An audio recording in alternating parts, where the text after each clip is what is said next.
جی بسم اللہ الرحمن الرحیم. ایک نئے پروگرام کے ساتھ آپ کی خدمت میں حاضر ہیں. ڈاکٹر صاحب, آپ سے جو ڈسکشن تھی پہلے سیگمنٹ میں وہ زیادہ تر انکم ٹیکس کے اوپر ہم نے کی, پراپرٹی, گاڑیاں, سیلریڈ کلاس. جو سیکنڈ سیگمنٹ ہے سر, میں بنیادی طور پہ یہ جو جی ایس ٹی کے اوپر, جنرل سیلز ٹیکس کے اوپر حکومت نے اقدامات لیے ہیں اور خاص کر ایگزمپشنز ختم کی ہیں اور تقریباً تمام چیزوں کے اوپر سوائے چیزوں کو چھوڑ کر جی ایس ٹی لگا دی ہے. حتیٰ کہ کھانے پینے کی چیزوں جو پیکج آئٹمز ہیں ان کے اوپر بھی 18% جی ایس ٹی لگ گئے. اگر آپ نیگوشیٹ کر رہے ہوتے تو سر, تو آپ کیسے کرتے؟ دیکھیں نا, یہ ہم نے پہلے بھی اس 2013 سے 16 کے دوران بھی بے تحاشا ایگزمپشن ودرا کی تھی, لیکن اس میں ہم نے کچھ پرنسپل بنا لیا تھا. ایک تو کہ جو سوشلی سینسٹیو جو ہیں ایگزمپشن, مثلاً کھانے کے آئٹم پہ, وہ ہم ودرا نہیں کریں گے. اور دوسرے, لیکن دیکھیں نا, جو میں نے آپ سے شاید پہلے بھی کبھی عرض کیا ہو کہ ایک نیریٹو بنایا جاتا ہے. پہلے ایک نیریٹو بنایا گیا تھا کہ جی ایگزمپشنوں سے ملک کو بڑا نقصان ہو رہا ہے. اس وقت بھی میں یہی کہتا تھا کہ ایگزمپشنوں کا کبھی انالیسس کر کے دیکھیں کہ ان ایگزمپشن میں چیزیں کیا کہہ رہ گئی ہیں, کیا وہ ایلیٹ کو فائدہ پہنچا رہی ہیں یا عام آدمی کو فائدہ پہنچا رہی ہیں. دیکھیں نا, جب اسٹیشنری سے, کتابوں سے ایگزمپشن ختم ہوگی, پھر میری وہی بات یاد کیجئے کہ جو ایلیٹ کلاس ہے وہ یہ چیزیں کنزیوم نہیں کرتی. وہ یہ پین جو ہے پیانو کا یا لیگرو کا, وہ پین نہیں خریدتے, وہ باہر کی چیزیں خریدتے ہیں. اسی طرح جو ہیں, جو ہمارے کھانے کے آئٹم ہیں, شاید آٹے پہ بھی ٹیکس لگ گیا, پیکج پہ, رائس پہ بھی لگ گیا, دودھ پہ تو لگے گا کیا نا جی. مسالہ جات پہ سر, دالوں پہ. وہ چیزیں وہی ہیں جو ایک عام آدمی لوور مڈل کلاس کا یا مڈل کلاس کا کنزیوم کرتا ہے. آپ بیسیکلی اس کی زندگی مشکل بنا رہے ہیں نا, کہ اس کو یہ چیزیں جو کہ ایک تھیوریٹیکلی اگر ایک ہم ویلفیئر اسٹیٹ کے پوائنٹ آف ویو سے دیکھیں تو شاید اسٹیٹ کا کام ہوتا ہے ایجوکیشن بھی دینا اور یہ کھانے پینے کا بھی. سر میڈیسنس کے, ہمارا وہ کام نہیں کر پاتی. میڈیسنس کے را مٹیریل اور ان کی چیزوں کے اوپر بھی جی ایس ٹی دیکھیں نا, میڈیسن آلریڈی لوگ جو ہیں وہ جو لوور کلاسز کے ہیں ان کے لیے آلریڈی مشکل ہے میڈیسن کھانا. وہ تو مجھے کسی نے بتایا تھا کہ جو ریگولر دوائیاں کھانے والی ہوتی ہیں, شوگر کی, بلڈ پریشر کی, لوگ وہ بھی چھوڑنے پہ مجبور ہو گئے. اور ڈائگنوسٹک کٹس کے اوپر. ہاں جی, تو یہ چیزیں بیسیکلی جو اسٹیٹ کا ایک اچھی ویلفیئر اسٹیٹ کا کام تھا کہ لوگوں کو مفت پرووائڈ کرتی, وہ اگر وہ نہیں کر سکتی تو کم از کم ان کی پہنچ میں تو رہنے دینا. ہم ان کی پہنچ میں سے بھی وہ چیزیں نکال رہے ہیں, تو اس کو میرا خیال ہے ڈیفینڈ کرنا بڑا ہی مشکل ہے کسی طریقے سے. اس کو تھوڑا بہت شاید وہ ریویو کرنا چاہتے ہیں, اب ایسی خبریں آئی ہیں, دیکھیں جی کیسے ریویو کریں گے. میں تو سر یہ ریویو کی بات کر رہے ہیں. میں نے ایک سٹوری کی ہے سر 2-3 دن پہلے. وہ کہتے ہیں جی کہ 200 روپے کا ہمارے ساتھ جو ایگریڈ کنڈیشنز تھیں ان میں سے آپ نے وہ نہیں کیا تو 200 روپے کا گیپ آ چکا ہے. ان میں سے ایک فاٹا اور پاٹا کی ایگزمپشن ہے. جی, تو سر وہ تو کہیں اور طرف لے کے جا رہے ہیں, ہم یہاں پہ انسینٹیوز اور ریلیکس کرنے کی باتیں کر رہے ہیں. نہیں, مہتاب صاحب مجھے یہ بتائیں کہ آئی ایم ایف یہ کیوں نہیں کہتا کہ کچھ خرچے بھی کم کر لو. دیکھیں نا, گیپ وہی آتا ہے نا کہ ہمارے اخراجات زیادہ ہیں اور آمدنی کم ہے, اس لیے گیپ آتا ہے نا. اب مثال کے طور پہ اگر ہم 1400 کا پی ایس ڈی پی نہ رکھتے, 400 کا رکھ لیتے, تو 1000 روپے کی کیا لوگوں کو ریلیف نہیں جاتی تھی, ٹیکسیشن نام کو اتنی کرنی پڑتی. تو اسی طرح اور بھی بہت سارے خرچے جو ہیں 80th امینڈمنٹ کے بعد منسٹریز کیوں رکھی ہوئی ہیں سر؟ نہیں رکھنی چاہیے. مجھے ویسے بڑی خوشی ہوئی تھی کہ الیکشن کمپین نے ایک پارٹی کے لیڈر نے کہا تھا کہ ہم ان منسٹریوں کو ختم کریں گے. تو یہ کم از کم کچھ نہ کچھ یہ پبلک ڈبیٹ میں چیزیں آنی شروع ہو گئی ہیں. 18th امینڈمنٹ کی وجہ سے جو فیڈرل گورنمنٹ کو پرابلم آ رہے ہیں وہ اسی وجہ سے آ رہے ہیں کہ اس کے نتیجے میں کانسیکوینس میں جو سٹیپس ہونے چاہیے تھے, جیسے منسٹریز ختم ہونی چاہیے تھی, وہ نہیں ہوئیں. تو ادروائز جنہوں نے 18th امینڈمنٹ بنائی تھی سوچ سمجھ کے بنائی تھی, اگر اس پہ ہو اسپرٹ کے مطابق عمل ہوتا تو شاید فیڈرل گورنمنٹ اس پرابلم میں نہ ہوتی. تو پھر میں وہی آؤں گا کہ خرچوں کو کم کرنے کے بارے میں سوچا جائے. لیکن یہ کیوں نہیں کرتا ہے IMF, کیوں نہیں پریس کرتا؟ کیا اس کا مینڈیٹ نہیں ہے پریس کرنا, یا وہ کہتے ہیں کہ ہمیں اتنے خرچے پورے کر کے دیں بس, باقی آپ اپنی بکس کو بیلنس کرتے ہیں. لیکن بکس کو بیلنس کرنے کا 2 ہی طریقے ہوتے ہیں نا, 2 ہی طریقے ہوتے ہیں کہ یہاں آپ ایک سائڈ سے کم کر لیں یا ایک سائڈ سے کم بڑھا لیں, یا آپ خرچے کم کر لیں. جب آپ خرچے کم کر دیں نا, جیسے وہ اکثر کئی لوگ کہتے ہیں کہ اگر ہم اسی لائف سٹائل میں چلے جائیں جو آج سے جو ہمارے بچپن میں ہوتا تھا 40-50 سال پہلے, تو یہ تنخواہیں کبھی ختم بھی نہ ہو. تو ہم نے خود ہی اپنے خرچے اتنے بڑھا لیے ہیں کنزیومرزم میں. یہ خیر ہم انڈیویجول یا فیملی لیول پہ بات کریں, اسٹیٹ کے لیول پہ بھی یہی باتیں کرنے والی ہیں. اب اس وقت جو ہے ہمیں یہ سمجھنا پڑے گا کہ ریونیو بڑھانے کی ایک لمٹ ہے. وہ اس کی انڈیفینٹ الاسٹیسٹی نہیں ہے کہ آپ ریونیو بڑھاتے جائیں جب تو ہر سال بڑھاتے جائیں. کچھ خرچوں کو کنٹرول کرنے کے بارے میں سوچیں. اچھا سر، ایک بات مجھے اگر اجازت دیں، جی. جو tax to G D P ratio ہے سر، ہاں جی. وہ آئی ایم ایف کا ٹارگٹ یہ ہے کہ 1% آف جی ڈی پی اس اگلے مالی سال کے دوران بڑھانا ہے کم از کم. جی. سر اس کا کیا طریقہ ہے پھر، کس طرح سے اس کو بڑھایا جائے؟ دیکھیں اس کے لیے جو پریکٹیکل ایک طریقہ ہے نا، وہ یہ ہے کہ ہم جی ڈی پی کو بڑھائیں گے کیسے. اگر ہم جی ڈی پی کو ان سیکٹرز میں بڑھائیں گے جن میں ٹیکس نہیں لگتا، مثال کے طور پہ جو ہماری بہت بڑی خواہش ہے کہ فارن انویسٹمنٹ آئے.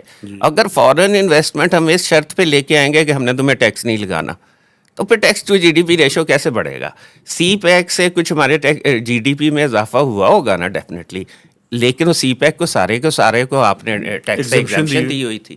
تو وہ گیپ یہ جو آ رہے ہیں نا، پہلے ہمیں کچھ بیسک پرنسپلس طے کرنے ہوں گے کہ جو بھی یہاں انویسٹمنٹ آنی ہے، کسی نے بھی کام دینا ہے، ہم نے اسے ٹیکس کی ایگزمپشن نہیں دینی. تبھی ٹیکس اور جی ڈی پی ساتھ ساتھ بڑھیں گے. آپ تو اس طرح کی ایگزمپشنز دے کے tax to G D P ratio کو کم کرتے جا رہے ہیں. یہ مثلاً ایسی چیز کی بات کر رہے ہیں. مجھے آپ ایک دیجئے، پچھلے یہ دنوں نا 2-3 دن پہلے کسی نے مجھے بڑا اچھا ایک گرافک بھیجا تھا. گراف انہوں نے بنایا ہوا تھا جس کے مطابق 2017-18 میں tax to G D P ratio تھا 10.6. اس کے بعد آج تک وہ وہاں نہیں پہنچ سکا. 9 کو بھی شاید کراس نہیں کیا، اس وقت بھی شاید 8.7% ہے. تو ہم تو ریورس جرنی کی طرف جا رہے ہیں، اور اس کی وجہ یہی ہے کہ ہم کچھ ایسی ایگزمپشنز دے دیتے ہیں جن کی وجہ سے اکانومی میں شاید گروتھ ہو جاتی ہے، لیکن ٹیکس نہیں آتا اس سیکٹر سے. تو دونوں چیزیں ساتھ ساتھ لے کے چلیں. ایک اور بھی ہے سر. جی. جب جی ڈی پی کی ری بیسنگ کرتے ہیں تو جی ڈی پی کو ذرا مالش بھی کر دیتے ہیں. جی بالکل صحیح ہے. وہ ذرا اوپر زیادہ چلی جاتی ٹیکس ہے، ریونیو کو تو بڑھایا نہیں جا سکتا، وہ نیچے چلا جاتا ہے. بالکل. جی. اچھا سر، دوسرا یہ بتائیں کہ یہ جو آئی ایم ایف کے ساتھ اب معاملات آپ کیسے دیکھ رہے ہیں آگے، کیونکہ یہ کوئی اتنا آسان آگے راستہ نظر نہیں آ رہا. اور یہ جو آپ مڈل کلاس کی بات کر رہے ہیں نا سر، جی. مجھے تو لگتا ہے یہ ہے کہ مشن یہ ہے کہ مڈل کلاس ہی ایویپوریٹ ہو جائے. ہاں جی، تو اس طرح تو ہوگی نا جی کہ مڈل کلاس کے کو اگر جو کچھ بینیفٹ تھے، وہ بہتر لائف سٹائل کر رہے تھے، ان کی ہر ایک چیز کو ہم ہٹ کرتے جا رہے ہیں. ان کی بجلی کے بل کو بھی ہٹ کرتے جا رہے ہیں، ان کی گاڑیوں کو بھی ہٹ کر رہے ہیں، ان کی جو ڈیلی کنزمپشن کی چیزیں ہیں ان کو بھی کر رہے ہیں. تو نیچرلی وہ ان کا لیونگ سٹینڈرڈ نیچے ہی جائے گا نا، انلیس کہ وہ کوئی آؤٹ آف بکس کوئی آمدنی کا بندوبست رکھیں جس پہ ان کو ٹیکس نہ دینا پڑے. تو جو کہ سیلری والوں کے لیے تو عام طور پہ پاسبل نہیں ہوتا. تو اس لیے مڈل کلاس پہ سیریس افیکٹ آئے گا. لیکن جو آپ کا بیسک سوال تھا کہ آئی ایم ایف کے ساتھ ہم آگے کیسے جائیں گے، وہ بہت مشکل سوال ہے اس کا جواب. کیونکہ اس وقت جو بھی اکنامک مینیجرز ہیں ان کو انوی نہیں کر سکتے. ان کا جاب جو ہے نا، اس وقت شاید پاکستان کا سب سے زیادہ انڈیزائربل جاب اصولاً ہونا چاہیے، کیونکہ جو ان کے سامنے جو چیلنجز ہیں ان کا کوئی آسان حل نہیں ہے. اور لیکن اس میں بھی جو افسوس کی بات یہ ہے کہ آپ چلیں سارے چیلنجز کو ایک سال میں نہیں حل کر سکتے، لیکن آپ کی کوئی ڈائریکشن نظر آئے کہ آپ صحیح سمت میں جا رہے ہیں، جو کہ انفارچونیٹلی نہیں نظر آ رہی. تو پھر یہ جو صورتحال جس طرح آپ نے پیش کی، اور بھی بہت سارے جو اکانومسٹ ہیں وہ یہ بات کر رہے ہیں، تجزیہ نگار، تو پھر اگر یہ سارا کچھ نیچے کی طرف جائے گا، مینج بھی نہیں ہو پائے گا، ٹارگٹ بھی آپ اچیو نہیں کریں گے، تو پھر آگے ہوگا کیا؟ آگے آپ ایک دلدل میں دھنستے جا رہے ہیں. اب ہر سال سپیڈ سے اس دلدل میں دھنستے جا رہے ہیں. اب کیا ہم نے اس وقت کا انتظار کرنا ہے کہ جب وہ سر سے اوپر چلی جائے، یا ہم نے کہیں روک کے تو ریورس کرنے کی کوشش لیکن یہ کرنی بات یہ ہے، دلدل آپ بجا فرمایا آپ نے، لیکن ڈاکٹر صاحب دلدل میں جو دستے جا رہے ہیں وہ تو زیادہ تر تو وہ غریب عوام ہی ہے نا. جی. حکمران طبقہ تو نہیں دس رہا ابھی. تو پھر یہ الٹیمیٹلی یہ کیا ہے، کوئی پولیٹیکل سوشل اپہیول ہوگا، کیا ہوگا آپ کے خیال میں؟ پھر ظاہر ہے وہ کہیں گے آپ کے ٹارگٹس نہیں پورے، اور چیزیں امپوز کرو. تو آپ کتنا آپ نچوڑیں گے عوام کو یار؟ دیکھیں نا، یہاں تو اب اس پہ ہونا کہ اور چیزیں امپوز کر کے آپ کو ڈیزائرڈ ریزلٹس مل سکتے ہو. انفارچونیٹلی وہ بھی نہیں ملنے. جیسے میں نے آپ کو کہا شروع میں کہ ہم اس سال رکھ لیتے جی ڈی پی گروتھ کا بڑا ماڈسٹ سا ٹارگٹ رکھ لیتے، لیکن ہم باقی چیزیں سیدھی کر لیتے. دیکھنا آپ کا جو ہے اب تقریباً ایف بی آر کے ریونیو سے جتنے پیسے فیڈرل گورنمنٹ کو ملتے ہیں اتنا آپ نے ڈیٹ سروسنگ کرنی ہے. اس سال بھی کوئی $20 بلین آپ لیں گے اپنے گیپ کو پورا کرنے. اس کا مطلب یہ ہوگا کہ اگلے سال آپ کی ڈیٹ سروسنگ اور زیادہ بڑی ہوگی, اور یہ چند سالوں تک ایسے ہی چلتا رہے گا. اس سچویشن کو, اس ٹرینڈ کو ریورس کرنے کی, روکنے کی اور ریورس کرنے کی ضرورت ہے. اور اس کا سمپل ترین طریقہ میرے حساب سے یہی ہے کہ ایکسپینڈیچر پہ کٹ لگائیں. ایکسپینڈیچر پہ سیریس دیکھیں نا, اس کا فائدہ یہ بھی ہوگا کہ جو عوام پس رہی ہے, جیسے آپ کہہ رہے ہیں کہ اپ ہیول کی طرف بھی جا سکتا ہے, ان کو جب تک یہ ہم ڈیمونسٹریٹ نہ کریں کہ یہ پین سب برداشت کر رہے ہیں, صرف مڈل کلاس برداشت نہیں کر رہی, لوور کلاس نہیں برداشت کر رہی, وہ لوگ بھی کر رہے ہیں جن کے پاس گنجائش بھی زیادہ ہے, ان کے پاس ریزروز ایسے ہیں کہ اگر ان کا خرچہ دگنا بھی ہو جائے زندگی گزارنے کا تو ان کے لیے پرابلم نہیں ہوگا. لیکن ایک مڈل کلاس کے آدمی کے لیے آپ 10% بھی انکریز کریں گے نا, تو یہ شاید وہ جو ہے وہ اونٹ کے کمر پہ آخری تنکا ثابت. میرا خیال ہے یہی ایک بات مجھے کرنے دیں گیلانی صاحب, اگلے سال کا اگر ٹارگٹ دیکھیں سر 40% کی گروتھ چاہیے, جی آپ کو منی بجٹس نظر آ رہے ہیں سر؟ مجھے منی بجٹ سے بھی مسئلہ حل ہوتا ہوا نظر نہیں آ رہا, کیونکہ ہم جس طریقے سے مسئلہ حل کرنے کی کوشش کر رہے ہیں نا کہ اور زیادہ ٹیکسیشن, اس 45% کو آپ کیا کریں گے, 55% کر دیں گے. دیکھیں نا, یہاں تو ہمیں کوئی بجٹ میں کوئی کریٹیوٹی نظر آتی ہے کہ آپ نے کوئی غور کیا ہے اور کوئی ایونیوز نئے نکالے ہیں. میں تو یہی تو عرض کر رہا ہوں کہ جی صرف ریٹ بڑھانا میرے حساب سے کوئی ٹیکس پالیسی نہیں. اور دوسری بات ڈاکٹر صاحب, جب 45% ہی نہیں آپ لے پا رہے تو ہمیں 55 کہاں سے لینا ہے؟ میں نے آپ کو یہی کہا نا کہ 45 کو آپ 75 بھی کر دیں تو اسے کوئی فرق نہیں. لیکن خیر جو ڈاکٹر صاحب بات کر رہے ہیں مہتاب صاحب, جو کنکلوژن کی طرف بھی ہم کریں, اس کا جو پولیٹیکل اور اکنامک آسپیکٹ ہے دونوں اگر میں بیان کروں ڈاکٹر صاحب, ایک تو یہ جو آپ نے فرمایا کہ یہ بہت اہم چیز ہے کہ بیلنسنگ نہیں ہے, ریشنلائزیشن نہیں ہے اس ٹیکسیشن کی. اس میں ایک طبقے کو مسلسل دبایا جا رہا ہے جو کہ غریب عوام ہے, جو مزدور طبقہ ہے, جو سیلریڈ طبقہ ہے, اور جو دوسرا رچ کلاس ہے, ایلیٹ کلاس ہے, وہ ساری کی ساری ایگزمپٹ ہے. اور یہ جو فرسٹریشن ہے یہ مسلسل بڑھ رہی ہے, اور یہ وہ ٹارگٹ بھی اچیو نہیں کرنے دے رہی. دوسرا اس کا ایک پولیٹیکل آسپیکٹ بھی ہے ڈاکٹر صاحب, پتہ نہیں آپ اس سے ایگری کرتے ہیں کہ نہیں, کہ چونکہ اس وقت ایک سیاسی حریف ہے بہت بڑا, عمران خان اور PTI, تو آپ نے یا تمام اداروں نے اس ٹائم ایک یونٹی ہے کہ ہم نے کسی طریقے سے اس کی مقبولیت کو ختم کرنے کے لیے ایک کامیابی کا کوئی نہ کوئی کام کرنا ہے, اور اس کامیابی کی فرسٹریشن میں ہم اتنا کچھ غلط کیے جا رہے ہیں جس کا شاید ہمیں اندازہ نہیں ہو پا رہا. میرے خیال میں تو ڈاکٹر صاحب یہ پولیٹیکل چیز کے بارے میں اگر آپ پسند کریں تو کمنٹ کریں. میرے خیال میں تو یہ ایک اور بات بھی ہے جی, وہ یہ ہے سر کہ پروگرام IMF کا صورت میں لینا ہے. ہاں جی, میرے خیال میں جو پہلے نیگوشیٹ میں کہہ رہا تھا نا, جی وہ نیگوشیٹ ٹف والی صورتحال میرے خیال میں ہم بالکل کونے کے قریب پہنچ چکے ہیں. جی, اور اب یہ بجٹ پاس کروانا ہے, تو بجٹ پاس IMF کی مرضی کے مطابق ہوگا تو اگلا پروگرام ہوگا. ہاں جی بالکل. وہ تو یہی جیسے وہ گیلانی صاحب فرما رہے تھے نا کہ کیا کچھ سن رہے ہیں کہ کچھ رعایت ہوگی, تو آپ نے بھی پوائنٹ آؤٹ کیا, میں بھی یہی کہہ رہا ہوں کہ رعایت کی شاید گنجائش اب رہ نہیں گئی ہے, کیونکہ IMF کے ساتھ ہم نے چلانا ہے. تو وہ IMF کا جیسے آپ نے بتایا کہ جو انہوں نے لکھ کے دیا تھا ہو بہو وہی چھاپ دیا گیا, تو وہ تو اس پہ نہیں مانیں گے.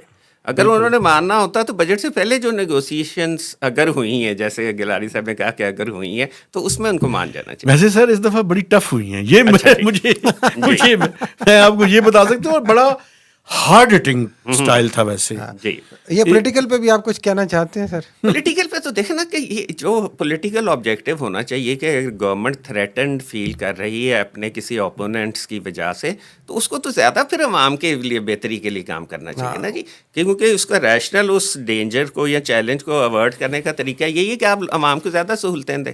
اگر آپ عوام پہ اور زیادہ بوجھ ڈالیں گے تو پھر تو آپ اپنے اوپوننٹ کا ہاتھ مضبوط کر رہے ہیں. اچھا سر, ایک آخری سوال مجھے یہ کرنے دیں. مطلب اگر آپ بجٹ میکنگ میں انوالو ہوتے سر, تو 2-3 میجر پروپوزلز آپ کی طرف سے کیا ہوتی ہیں؟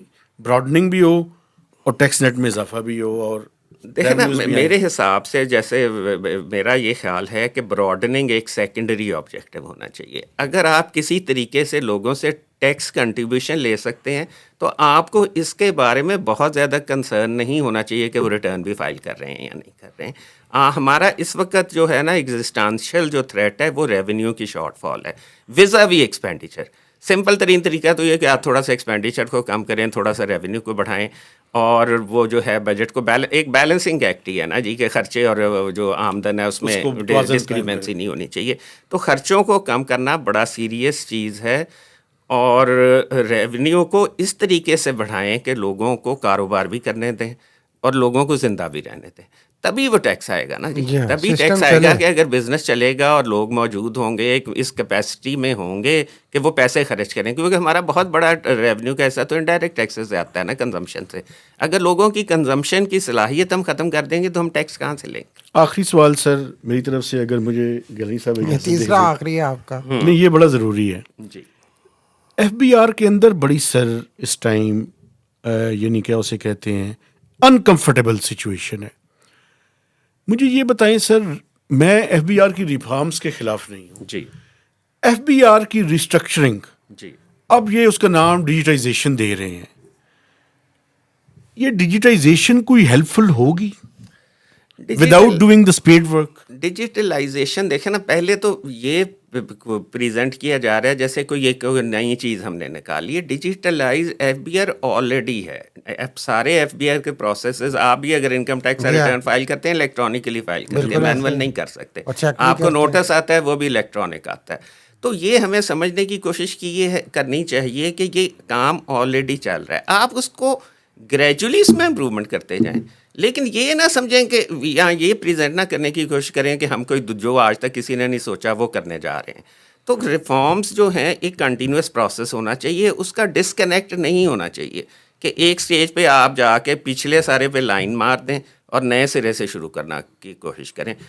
یہ اسی طرح کہ اگر میرے گھر میں کمرے میں دروازہ غلط لگ گیا تو میں بجائے دروازہ ٹھیک کرنے کے کہوں کہ نہیں پہلے میں کمرہ توڑوں گا اور پھر اس پہ ٹھیک دروازہ لگاؤں گا.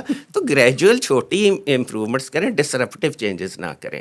دیکھیں نا, پچھلے سال میں کچھ ڈسرپٹیو چینجز کی بات آئی تھی کہ کیے جائیں گے, وہ فارچونیٹلی رک گئے جس بھی وجہ سے رکے, لیکن اس کے نیگیٹو اثرات آئے ہوں گے. فارمر فائنانس منسٹر ہوتی تو ابھی تک کر چکی ہوتی. ایف بی آر کی پرفارمنس پہ اس کے نیگیٹو اثرات آئے ہوں گے, یہ نہیں ہو سکتا. سر میں آپ کو بتاؤں, یہ ٹارگٹ اچیو ہو جاتا جی اگر وہ ڈسرپٹیو ساری نہ ہوتی تو 9,400 اور 15 روپے ایف بی آر کر لیتا. جی آپ نے درمیان میں آ کے ایسا کام کیا کہ وہ سارے کے ساروں کو اپنی فکر پڑ گئی, جی تو ریونیو کی فکر کہاں ہوتی. اچھا سر, ڈیجیٹائزیشن آپ یہ کہہ رہے ہیں کہ ایک تسلسل کے ساتھ ہی کریں, اس کے علاوہ کوئی حل نہیں؟ جی بالکل.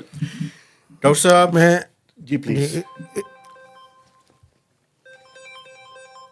آپ پوچھ لیں. ہاں جی جی, ایک تو جو ابھی تک میں سمجھا ہوں ٹیک اوے کہ جب تک دیکھیں آپ نے فرمایا کہ ریشنلائزیشن نہیں ہوگی, جی وہ اس بیلنس کی بات کر رہا ہوں جو ریچر پوور والا ہے جی کہ ایک طبقے کو آپ ٹیکسوں کے نیچے دبائی جا رہے ہیں اور وہ خود ایکسپینڈیچر والی سائڈ نہیں دیکھ رہے. جب تک یہ نہیں ہوتی, میرا خیال ہے کہ سسٹم جب میں سمجھا ہوں آپ کی بات سے اس طریقے سے ڈیزائرڈ رزلٹ نہیں دے گا. جی تو پھر تو یہ ہنڈیا جو ہے کسی نہ کسی طریقے کہیں نہ کہیں بیچ چوراہے میں ٹوٹ جائے گی. دیکھیں نا, یہ تو ہم نے ابھی سمپل بات کی نا, میرے حساب سے کچھ ریڈیکل چیزوں کی بھی ضرورت ہے. کچھ جو ہے ایلیٹ طبقے کے کچھ سمبلس کو ختم کرنے کی ضرورت ہے. یہ اس تفصیل میں آخری جو یہ تیسرا چوتھا جو آخری سوال ہے اس پہ میں نہیں جانا چاہتا, لیکن اس پہ ہمیں بزنس ایز یوزل نہیں چلنا, ہمیں کچھ تبدیلی کرنی پڑے گی عوام کے لیے بھی اور اکانومی کے لیے بھی. میجر چینجز کرنے پڑیں گے نئے سرے سے. کچھ جو ہے نا بڑے اگر کچھ ہمارے ہیں اس ملک میں کوئی سوچنے سمجھنے والے لوگ, وہ کہیں بیٹھیں اور طے کریں کہ پاکستان کو ہم نے کیسے چلانا. یہ صرف اکانومی کا مسئلہ نہیں ہے, طے کریں. بالکل, اور بالکل اسی پہ ہم کنکلوڈ کرتے ہیں کہ سب سے بڑا مطالبہ جو ڈاکٹر صاحب نے بھی کیا ہے اور جو ہم بھی بار بار متعصب کرتے ہیں, یہ جو آپ نے 1400-1500 ارب روپے کا اپنا پی ایس ٹی پی رکھ دیا ہے اور غریبوں کی سیلری پہ بھی آپ نے ٹیکس لگا دیا ہے, تو اس کو آپ ریویو کریں.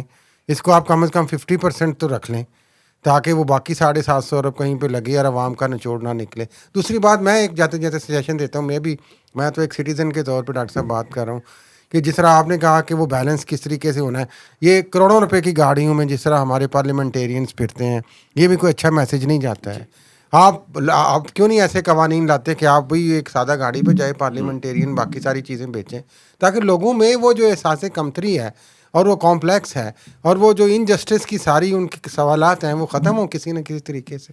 جی دیکھیں نا, میں نے تو آپ سے کہا تھا کہ کچھ سمبل جو ہیں نا ہمیں کوئی سمبولک کام بھی کرنے ہوتے ہیں, ان کا بھی ایک میسج آتا ہے. کیا اب ہمارے ایلیٹ کے لیے, میرے سارے کولیگ برا منائیں گے, کیا اسلام آباد کلب کی ہمیں ضرورت ہے؟ کیا ہمیں GOR1 کی ضرورت ہے کہ جہاں ایکڑوں میں لوگ جو ہیں رہ رہے ہوں؟ کیوں نہیں ہم وہ ان ایسٹس کو کسی طریقے سے ڈسپوز آف کر کے تو ہم کیوں نہیں پیسے جنریٹ کر سکتے. اور وہ جو ہے اتنا زبردست ہے اسلام آباد کلب, آپ یقین کریں آپ اسلام آباد کلب کی یہاں تو دیکھیں نا کہ گورنمنٹ کو جو کلب کے ممبرز ہیں مارکیٹ ریٹ پہ کمپنسیٹ کریں. اگر اس کا کچھ کرایہ دیتے ہیں نا, میں کل پرسوں سن رہا تھا کہ جی لاہور جم خانہ کا کرایہ مہینے کا 430 روپے ہے, جبکہ اس کی مارکیٹ ویلیو 30 کروڑ ہے. تو وہ دیں, وہ لوگ دیں, اور گولف کلب بھی ضرور چلائیں اپنے, لیکن وہ پھر بس بات وہی ہے نا, ہم نے اپنا ایک سرکل بنایا ہوا ہے کہ اس میں ہم نے اپنے آپ کو پروٹیکٹ کرنا ہے. سر بات یہ ہے کہ اسلام آباد جو ہے وہ ایلیٹس کو ریپرزینٹ کرتا ہے, اور اسلام آباد کلب تو اس کا سمبل ہے. لیکن آخری بات یہ کہ یہ صرف اسلام آباد کا ایشو نہیں ہے. دیکھیں ہر بڑے شہر میں اس طرح کے ایک طبقہ ہے جو اپنے آپ کو پروٹیکٹ کرتا ہے ہر طریقے سے, اور اپنی لگژری کو, اپنی لیئر کو, اپنے رائٹس کو وہ ایکسپینڈ کرنا چاہتا ہے, اور وہ نہیں دیکھتا کہ اس کے لیے عوام کس حالت سے گزرے ہیں. اچھا ویسے میں آپ کو میں ایک بات یاد کرا دوں سر, میں کراچی ایک کلب میں گیا, وہاں پہ ایک لکھا ہوا تھا سر کہ dogs and womens are not allowed. وہ تو کسی زمانے میں کہتے ہیں انگریز لکھتے ہوتے تھے کہ ڈاگز اور انڈینز نہیں ہوتے, ویمن کو ڈریس کرنا تو زیادتی ہے. یہ صرف اب کلاس ڈسکریمنیشن, یہ تو جینڈر ڈسکریمنیشن بھی اور وہ لکھا ہوا ہے سر. خیر یہ تو خیر ابھی بھی لکھا ہوا ہے, بلکہ وہاں پہ ہمارے ساتھ ایک پارلیمنٹرین خاتون تھی, انہوں نے کہا میں احتجاجاً اس کلب میں آئندہ کبھی بھی نہیں آؤں. ان کو ویسے ہی نہیں آنے دینا انہوں نے, جب کبھی اجازت نہیں گئی ہوئی تھی. اس میں ساتھ ان کو لکھنا چاہیے تھا کہ ممبرشپ نہیں دیتے, ان کو کہنا چاہیے تھا کہ dogs and humans are dogs and women are not allowed in any shape. جی بالکل صحیح, بالکل صحیح. سر ہم نے کافی اس کے اوپر سیر حاصل گفتگو کی. میں اپنے دیکھنے والوں سے گزارش کرنا چاہتا ہوں کہ ہمارے چینل کو سبسکرائب کریں, اس کی شیئرنگ کریں, اور اس کے اوپر کمنٹس بھی دیجیے. اور بالکل, اور آپ اس پروگرام کو پاور FM 99 ریڈیو اسٹیشن پہ ہر سوموار, بدھ اور ہفتے کو 4 سے 5 بجے سن بھی سکتے ہیں. اجازت دیجیے, اللہ حافظ.